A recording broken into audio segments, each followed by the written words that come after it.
నెల్లూరు జిల్లా ఆత్మకూరు మండలం నువ్వూరుపాడు గ్రామ సభలో జిల్లా కలెక్టర్ ఆనంద్ పాల్గొన్నారు. ఇక తొలుత ఆంధ్రప్రదేశ్ తొలి ముఖ్యమంత్రి ప్రకాశం పంతులు చిత్రపటానికి పూలమాలలు వేసి నివాళులర్పించారు.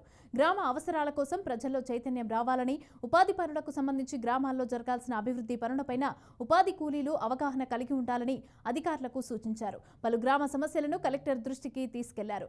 సమస్యలను సత్వరమే పరిష్కరించాలని డిమాండ్ చేశారు. ఇక గ్రామీణ ప్రాంతాల్లో ప్రజల ఆర్థిక అభివృద్ధి కోసం జాతీయ ఉపాధి హామీ పథకం రూపొందించి నేటికి 19 ఏళ్లు గడిచిందని కలెక్టర్ తెలిపారు.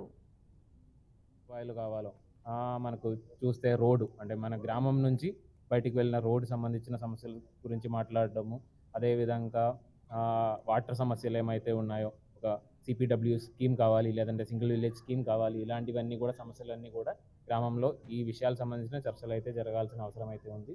అదే కాకుండా మేజర్గా ప్రతి ఒక్క గ్రామంలో కూడా మనకు డబ్బులు వచ్చిన ఒక పద్ధతి ఏంటంటే ఉపాధి హామీ పథకం కిందనే మనకు బాగా గ్రామాల్లో డబ్బులు రావడానికి అయితే అవకాశం ఉన్నాయి. దానికి సంబంధించి ఉపాధి హామీ పథకంలో ఎటువంటి లోపాలు లేకుండా జరగాలంటే గ్రామ ప్రజలందరూ కూడా ఉపాధి హామీ అయితే ఉంది. సో అది కూడా ఈ గ్రామ సభ ఒక ముఖ్య ఉద్దేశం కింద పెట్టుకున్నాము.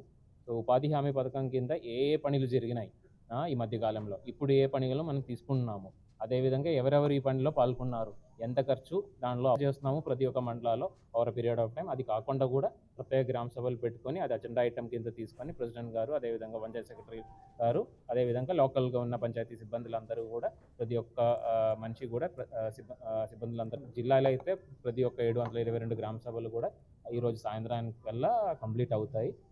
ఎక్కడ కూడా ఎటువంటి ఇష్యూ లేకుండా జరుగుతాయని